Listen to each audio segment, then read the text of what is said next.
Hello বন্ধুরা, তো তোমরা দেখছো সৌম্যর গল্পের বই চ্যানেল। তো তোমাদের মধ্যে কার কার ফেলুদা পছন্দ? আমার তো সব থেকে বেশি পছন্দ ফেলুদা।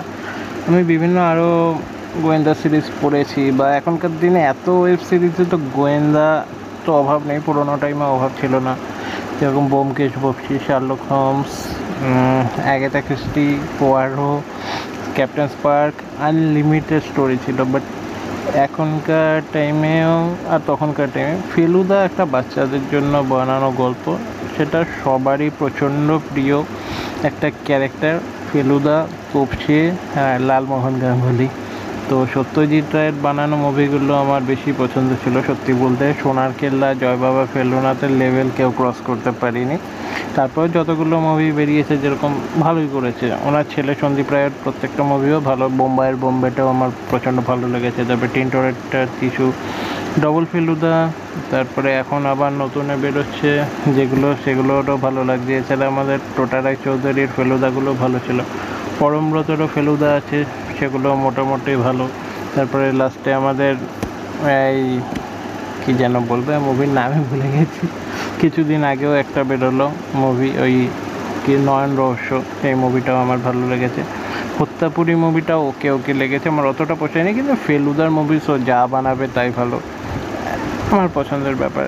আর যেরকম সাবাস ফেলুদা যেটা বানিয়েছিল, ফেলুদার গল্পটা হয়তো পুরোনো টাইমেই বেশি ভালো লাগতো। এখন এত হাইটেক করে বা মডার্ন করে সেটাকে বানানোর হয়তো প্রয়োজন ছিল না, কারণ ফেলুদাকে ফেলুদা লাগছে না, মনে হচ্ছে কোনো একটা জাস্ট পুলিশের গোয়েন্দা নিজের ব্রেন খাটাচ্ছে, হাইফাই গ্যাজেট ইউজ করছে।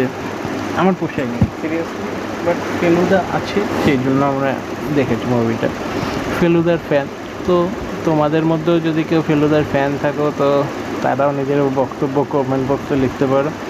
আবার শুনছি নতুন ফেলুদা আসছে, ফেলুদা তো ফিরছি, ফেলুদার অনেক কত 30-32টা তো গল্প হবেই।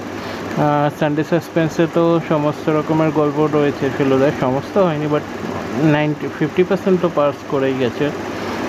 সেগুলো তোমরা ইউটিউবেও শুনতে পারো, বা ওই সানডে সাসপেন্স বলে যে এপিসোডগুলো হয় সেখানে ইউটিউবেও সার্চ করতে পারো, বা বিভিন্ন MP3 হিসাবেও শুনতে পারো। তো মুভিও আছে যেরকম সোনার কেল্লা, তো জয় বাবা ফেলুনাথ, তারপরে সৌমিত্রটি আরেকজন আছে গোলকধাম রহস্য, তারপরে পরে বেরিয়েছে বাক্স রহস্য, যতকাণ্ড কাঠমান্ডুতে, তারপরে গোরস্থানে সাবধান, টিন্টোরেটর যিশু, রয়্যাল বেঙ্গল রহস্য, অনেকগুলো আরও আছে। তো তোমরা কি প্রত্যেকটা মুভি এখনও দেখেছো? আমি অনেকগুলো মুভি, প্লাস যত রকমের ফেলুদার মুভি বেরিয়েছে বা ওয়েব সিরিজ বেরিয়েছে, সানডে সাসপেন্স বেরিয়েছে, আমি A to Z প্রত্যেকটা গুলে খেয়েছি। তো তোমরাও দেখতে পারো, ভালো লাগবে। কিশোরদের মধ্যে ফেলুদার থেকে বেস্ট ক্যারেক্টার নেই, কোনো রকমের অ্যাডাল্ট কিছু নেই।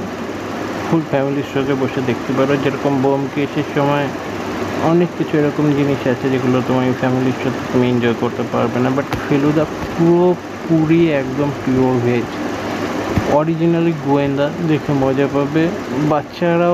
বাচ্চাদেরও প্রচণ্ড ভালো লাগবে, বড়োদেরও প্রচণ্ড ভালো লাগবে। ফেলুদার থেকে বেস্ট গোয়েন্দা এই ওয়ার্ল্ডে কেউ নেই। আমার শার্লক হোমসও ভালো লাগে, কিন্তু কলকাতার বাঙালি মানে ফেলুদা।